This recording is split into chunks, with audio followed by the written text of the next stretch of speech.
jalannya yang bagus itu, ya di dapil itu menang partai tertentu. Iya. Ya. Iya. Ketika ada mau investor masuk itu di demo sama masyarakat karena itu maksiat. Iya.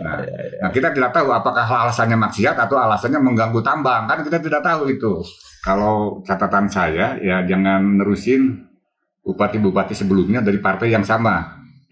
Dari Sinagar sampai Cimala itu Gunung Galunggung pas bagus sekali dan itu sawah semua. Nah, kalau ada perda kan itu lebih bagus. Tapi kan sekarang sudah mulai banyak bangunan di situ.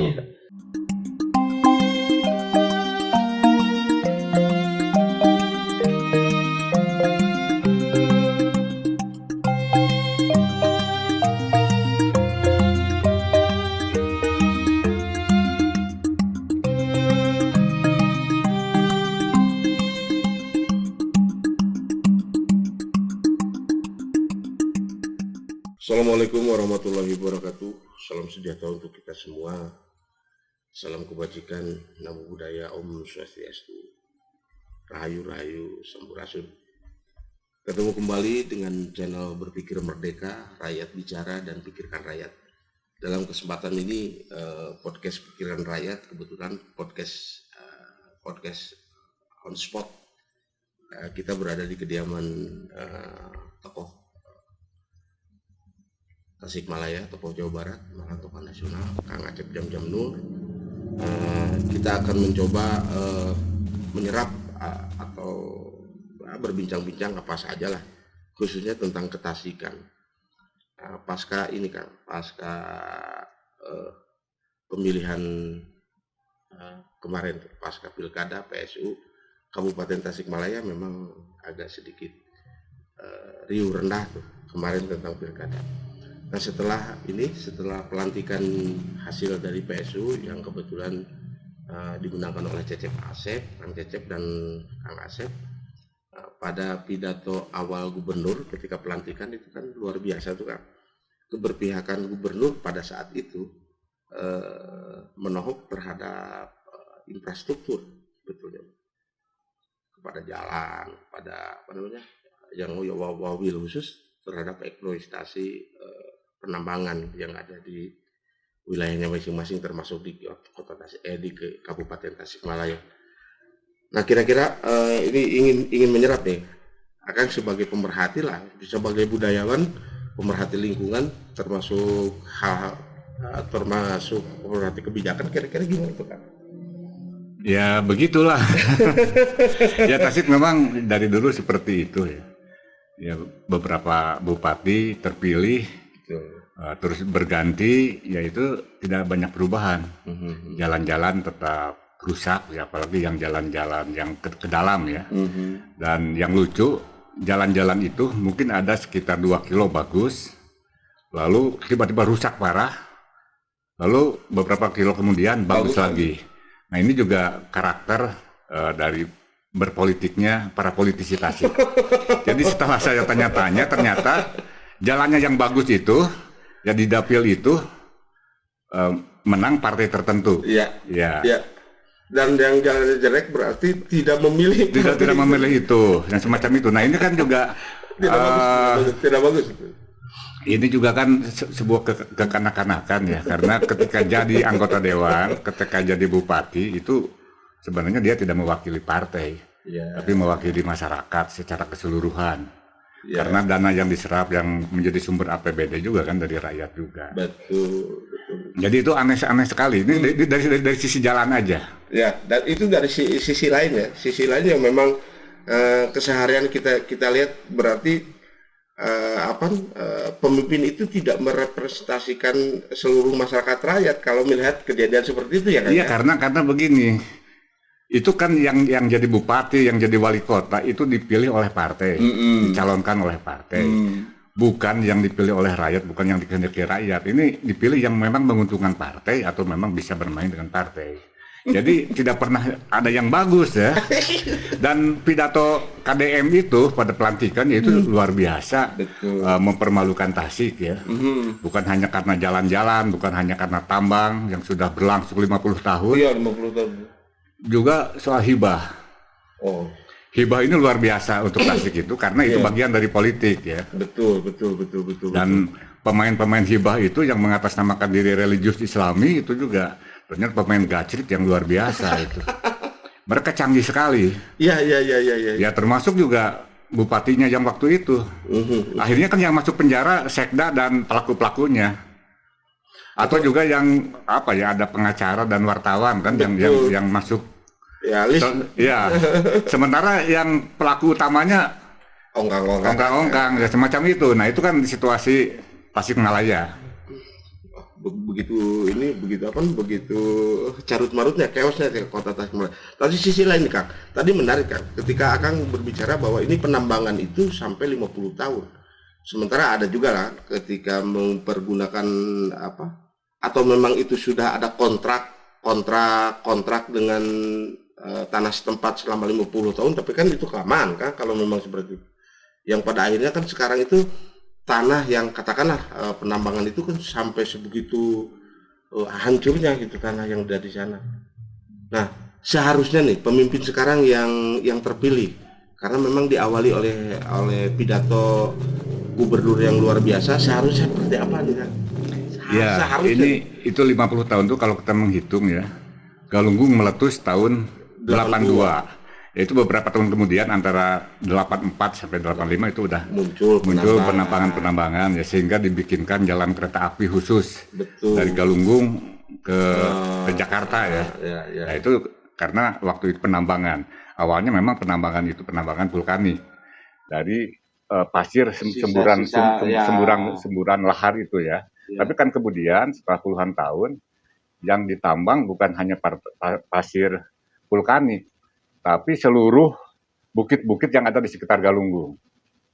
Bahkan terus merambat kemana-mana, ya sehingga ya begitulah menjadi sebuah kehancuran ya buat Tasikmalaya itu secara lingkungan ya. Betul. Karena kalau kita tahu daerah Singaparna, daerah Lewisari itu adalah pusatnya perikanan. Betul. Dan ikannya itu terkenal dan enak sekali karena di sana banyak sekali kolam-kolam yang besar ya. Itu terjadi sebelum meletus ya.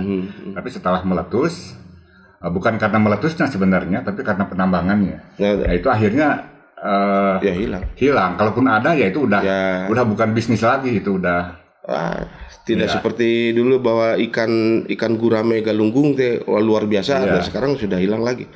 Nah, terus ini yang kaitannya dengan ini ya. Kalau menurut saya yang harus itu kan KDM juga menekankan untuk penanganan kan itu. Betul. Itu bukan hanya yang ilegal yang harus dihentikan kalau menurut saya.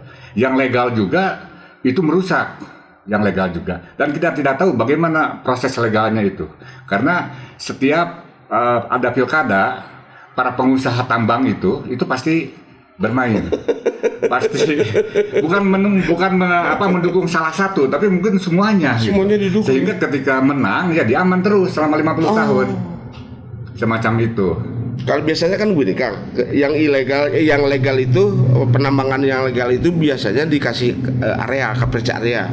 Oke, misalkan penambangan ini legal selama seluas 5 hektar misalkan.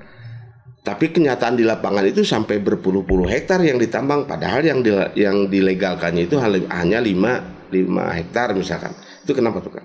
Tadi itu ya? Ya itu namanya gacrit ya, itu keterampilan orang-orang Tasik itu seperti itu. Dan ini yang menarik ya, kalau yang sekitar Galunggung misalnya yang di bawah Dinding Ari di bawah Cipanas itu mungkin ya saya kurang tahu juga itu tanah negara mungkin karena itu bagian dari gunung. Oh iya. Ya, perhutani ya. Nah, tapi kan itu kemudian itu habis ya. Bukan hanya diratakan tapi langsung dikeruk sampai ke dalam sehingga muncullah danau di sana. Sementara bukit-bukit atau gunung-gunung yang punya masyarakat juga itu perlahan-lahan selama puluhan tahun ini berproses juga habis itu. Sehingga Tasik ke Singaparna yang dulu dikenal sebagai 1000 bukit, ya sekarang itu udah rata semua. Nah, ini juga menarik ya kalau dalam tafsiran saya kan. Selama ini dalam beberapa tahun terakhir, ya mungkin puluhan tahun terakhir, Tasikmalaya ini terutama kabupaten itu dikuasai oleh P3 yang selalu mengumandangkan religius Islami. Dan selalu mengambil agama Sebagai kan Agama. sebagai core lah ya. ini salah satu tandanya seluruh plang ya, plang, nama dinas, nama Pemda, nama semuanya itu pakai tulisan Arab. Mungkin itu merepresentasikan bahwa itu religi Islami. Mungkin. Nah, ke sana itu pasti Tarikannya ke sana. Ya, Tapi kan arahnya ke sana. Nah, ini juga ada korelasinya dengan penambangan. Penambangan itu kan meratakan bukit-bukit, Iya. sehingga bukit-bukit di Tasik ini ingin dijadikan padang pasir seperti di Arab. Nah, ini gawat. Nah, sekarang yang berkuasa di Kabupaten Tasikmalaya dari partai yang sama. Gara-gara nih kan. Iya, Ayo dari partai yang sama, iya. Pertama Arab ya, Arab tulisan Arab Iya, itu. iya. Lalu Perda juga kan. Karena ya. Lalu diratakan menjadi religius Islami. Dan jalan-jalannya pun di bawahnya suka ada huruf-huruf Ada Arab. huruf Arab ya itu. Padahal sebetulnya religius Islami itu bukan pada fisik ya Kang ya, tapi pada nilai yang ada di sini, yang Islami. Tapi bagi politisi tidak seperti iya, itu. iya, iya, itu betul. itu bagian dari jualan. Oh, Ya misalnya begini ya. Kalau kita berbicara masalah pariwisata ya, Iya. itu Galunggung atau Iya. Cipanas itu sebenarnya luar biasa. Luar Ya. biasa. Dari sisi pemandangannya Betul. itu jauh lebih indah daripada Garut ya, karena Iya. ini berada di atas ya, sementara Garut kan di bawah. iya. Tapi kenapa hanya begitu-begitu saja? Dan Garut Tidak ada investor yang masuk, tidak ada hotel yang bagus, tidak ada apapun di sana. malahan Garut lebih muncul ya. Wah, jauh ini, itu. Padahal Jauh. secara view itu Tasik Iya, gitu. itu jauh. Kenapa Kang? Hotel bintangnya banyak. Kenapa? Ya karena religius Islami. Ketika ada mau investor masuk itu didemo sama masyarakat karena itu maksiat. Ya, Nah, kita tidak tahu apakah alasannya maksiat atau alasannya mengganggu tambang, kan kita tidak tahu itu. Kalau saya sih itu kayaknya itu mengganggu tambang. Sehingga- Lalu Jalan Sisinga, Ya, itu itu benar. tahun berapa? Itu zamannya Bupati Tatang, kan? Ya, tahun berapa lah? Tahun kesini Itu baru nyambung ke Ciawi itu setelah 12 tahun. Jadi Iya. selama 12 tahun itu hanya fasilitas tambang. Karena itu kan selesai di Cisayong. Cisayong, iya. Nggak ada angkot, nggak ada apapun di situ. Betul. Tapi jalan bagus pada saat Jalan bagus, rusak di akibat Amean tambang. lagi. Ya, akibat tambang dan dipakai Iya, untuk di Amean lagi itu nggak akan lama. Udah bagus nggak akan lama itu rusak lagi. rusak lagi. Lalu di Omean lagi itu hanya untuk keperluan tambang, bukan transportasi. Misalnya ada jalur angkot dari Singaparna ke Ciawi nggak ada kan gitu. Khusus kayaknya. Iya, baru setelah sekdanya ditangkap waktu itu diselesaikan sampai Ciawi. Itu setelah sekda ditangkap ya untuk kasus hibah ya. Hibah. Nah, yang sekarang hibah ini kan berkembang nih Kang. Hibah itu sampai sekarang juga belum tuntas sebetulnya mah. Yang ke Tasik sampai beberapa ratus proposal katanya itu dari Tasik, dan uang hibah itu memusat di Tasik. Dan nah celakanya itu pesantren katanya yayasan pesantren Kang. Gimana tuh Kang? Ya, itu kan gini, itu kan ada yang dari kabupaten, Betul. ada yang dari provinsi ya. Iya. Kalau yang kabupaten kan dulu pernah jadi berita ya, sebagian saya bisa menangkap. Iya. Jadi kabupaten itu memberikan hibah ke pesantren, ke madrasah, atau ke yayasan-yayasan. Betul, ya, gitu ya. betul. Itu macam-macam nilainya. Betul. Tapi yang unik, misalnya 250 juta, yang diterima cuma 15 juta. Iya. Nah semacam itu kan Iya, itu. iya. Itu hanya untuk pengurusnya aja yang nerima gitu kan.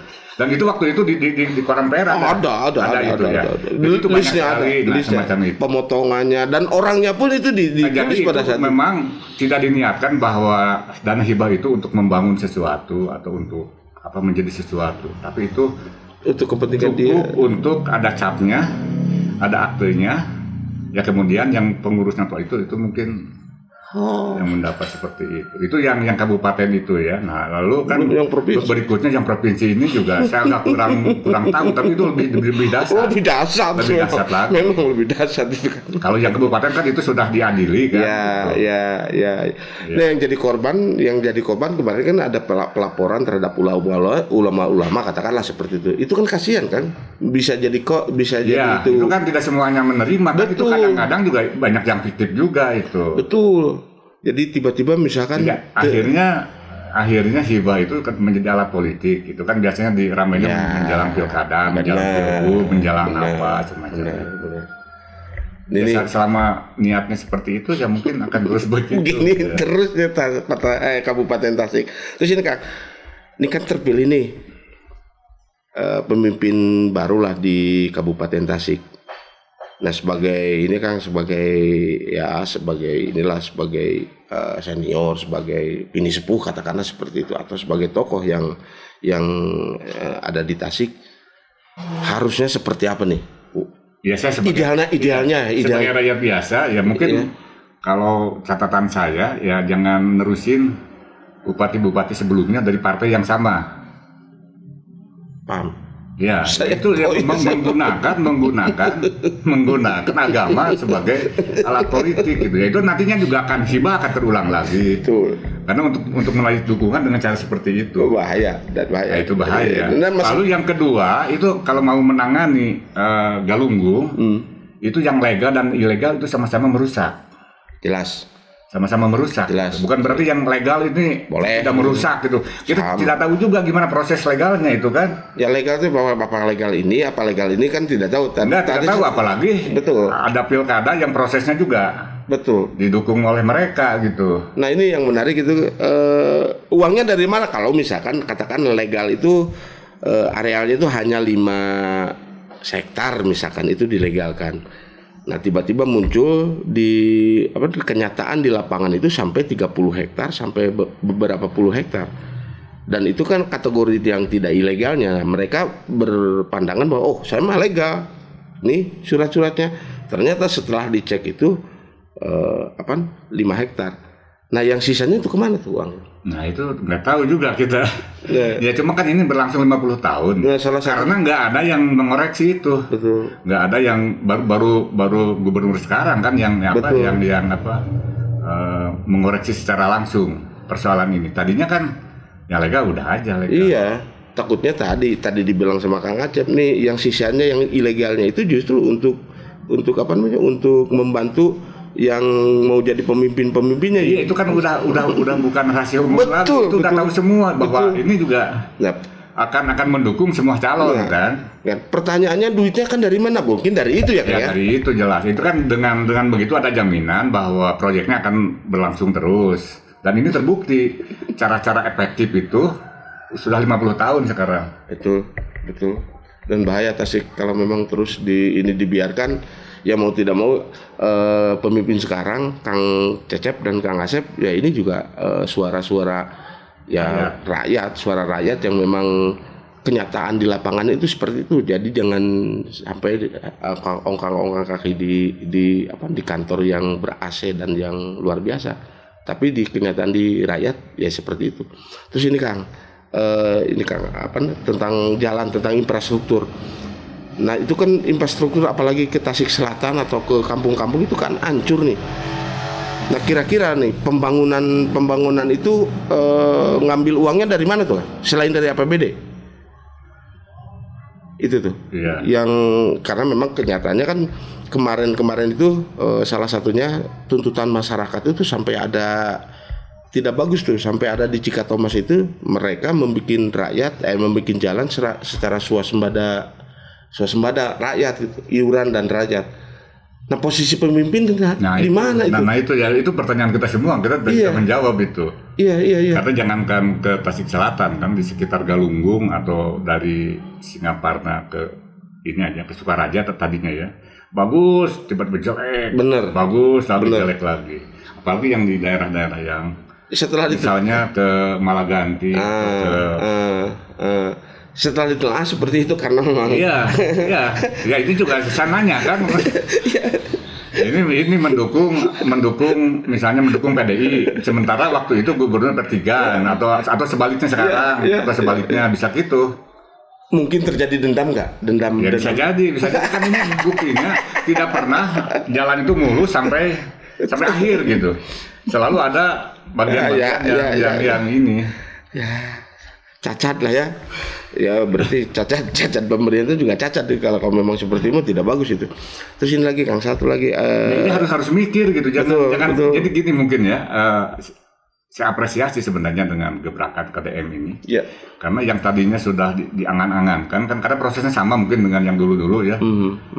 Ya ada tambang diproses pencalonan, ada apa gitu kan. Betul. Tinggal menjalankan skenario yang sudah biasa. Iya. Nah, sekarang dengan gebrakan itu juga agak mentok. Ya mudah-mudahan ya. Seperti di Tasik juga kayaknya kebingungan itu mati gaya itu wali kotanya. Jelas kan, ya, memang mati gaya.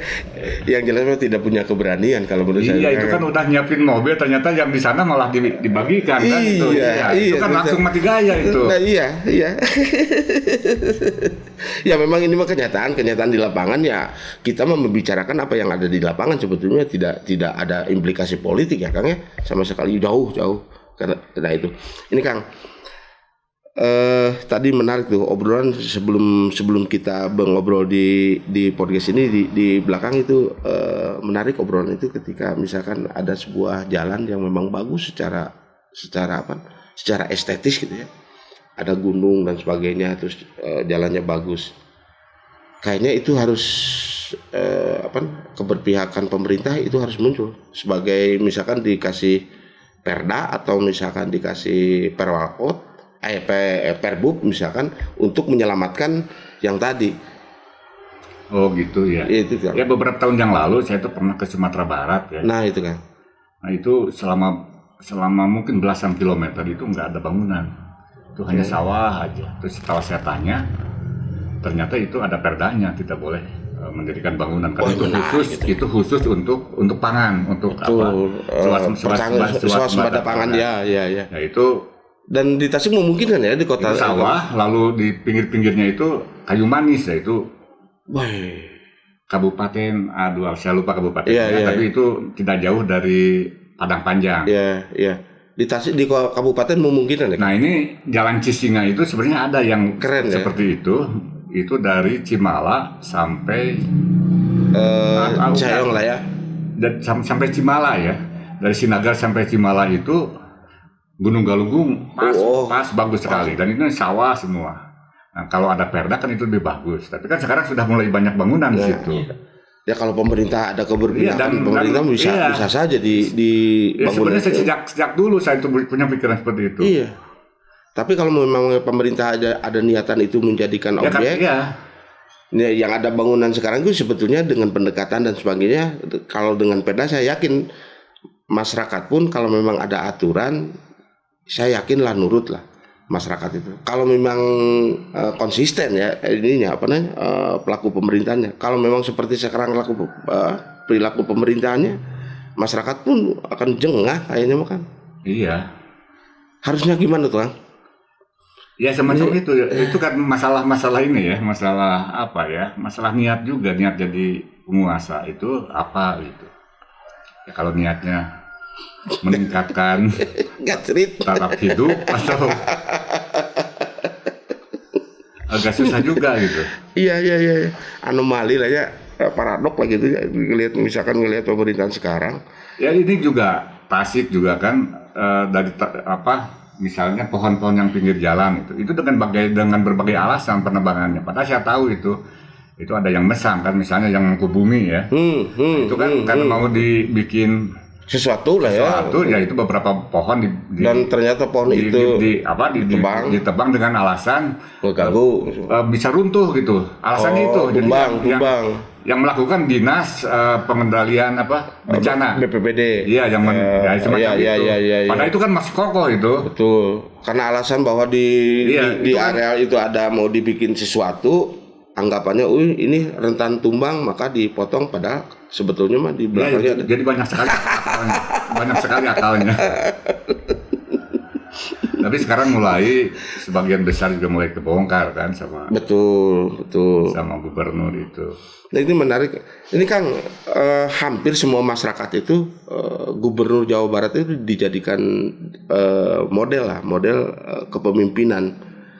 Kan ada juga yang pemimpin termasuk pemimpin dari luar itu berorientasi pada Jawa Barat. Nah ini ya yang saya kurang mengerti itu di Tasikmalaya nih, khususnya di kabupaten dan kota. Padahal kan satu jalur tuh kesananya tuh. Ya walaupun ini dari P3, katakanlah dari P3, tapi kan berdampingannya dengan itu. Taruhlah itu satu jalur. Dan memungkinkan kalau satu jalur itu persoalan aset yang itu kalau memang satu rumah katakanlah. Kalau biasanya kita kan satu rumah menghadapi sebuah masalah itu ngobrol dan sebagainya. Ini mungkin nggak kan? Antara kota dan kabupaten untuk membicarakan harus bagaimana nih? Kita nggak tahu mereka akrab nggak. Ya. Nggak begini ya. Politik ya. Ini kan apa yang dilakukan oleh KDM misalnya. Itu kan bukan kebijakan partai. Itu pribadi dia. Nah ini kan beda lagi. Makanya ketika di kota seperti itu mati gaya langsung.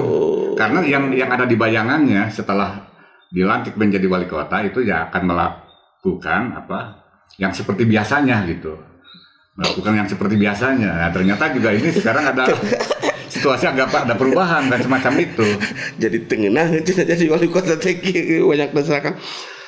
Ya memang ini Kang, karakter di politik itu kan gitu. Ketika menjadi pemimpin itu kadang-kadang rumahnya dia yang mengusung dia, misalkan partai politik itu keberpihakannya itu kepada partai politik, padahal beliau itu sudah menjadi pejabat publik. Artinya keberpihakan kepada rakyat itu harus diutamakan, gitu. KDM kan itu ya yang dianggapnya lah peduli, misalkan yang mengusungnya siapa yang jelas rakyat nih. Ya, umumnya bupati dan wali kota umumnya ya itu sebenarnya tidak ada waktu untuk memikirkan rakyat.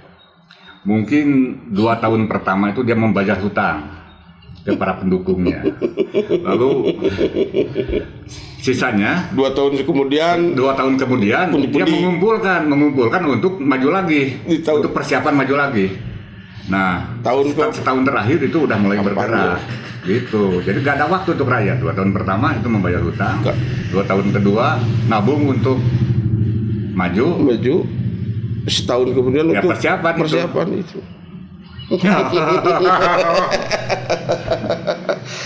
Jadi pemimpin bupati, wali kota, gubernur bagi rakyat nggak penting-penting amat berarti ya? Nggak penting amat, pada umumnya.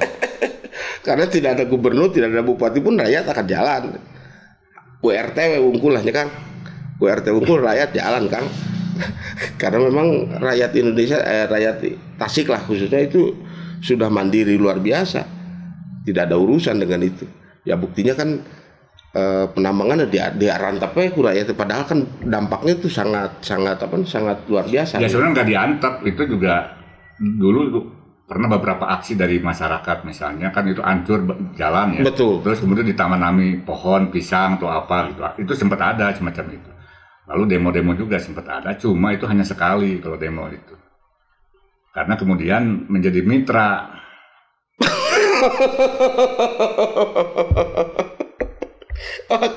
Parah. Kang terakhir Kang, karena memang kita dibatasi waktu, kita ngobrol-ngobrol itu dibatasi waktu karena sebetulnya ya tidak akan tuntas obrolan ini kalau bicara tentang kabupaten. Lain kali kita sambung lagi dengan persoalannya. Kira-kira khusus nih dari hati yang paling dalam ini untuk Kabupaten Tasik. Ya ini yang paling urgen adalah lingkungan hidup ya. Iya. Yaitu bahwa yang legal dan ilegal sama-sama merusak lingkungan hidup.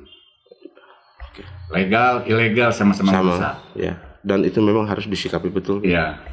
Oke. Dan ingat ini udah 50 tahun berlangsung. Oke. Hampir aku udah 100 tahun ya Kang. Bahaya. Baik, pemirsa di channel Rakyat Bicara, berpikir merdeka. Inilah obrolan yang luar biasa sekali dengan Kang Acep Jam-Jam yang memang konsentrasi terhadap lingkungan, terhadap Kabupaten Tasikmalaya khususnya itu sangat luar biasa sekali. Dan pemimpin-pemimpin yang jadi sekarang itu mau tidak mau ini harus menjadi rujukan, karena bukan semata-mata ini obrolan dari Kang Acep sebetulnya, karena kan memang Kang Acep itu kan sering jalan, sering mendengar suara-suara di masyarakat. Salah satu contohnya tadi, dan itu valid, ketika jalan ini bagus, jalan ini jelek, tiba-tiba bagus lagi. Ternyata setelah ditelisik lebih dalam, ternyata itu ada indikasi politik. Ya, sementara ketika menjadi sebuah atau menjadi public figure katakanlah, atau menjadi pemimpin di satu wilayah, ya keberpihakan terhadap partai pun itu harus dikesampingkan. Yang harus jadi prioritas itu bahwa dia memimpin itu rakyat yang daulat, artinya dipimpin oleh rakyat. Jadi pertanggungjawabannya itu bukan kepada partai, bukan kepada kelompok-kelompoknya, tapi kepada rakyat dan kepada yang kuasa. Assalamualaikum warahmatullahi wabarakatuh.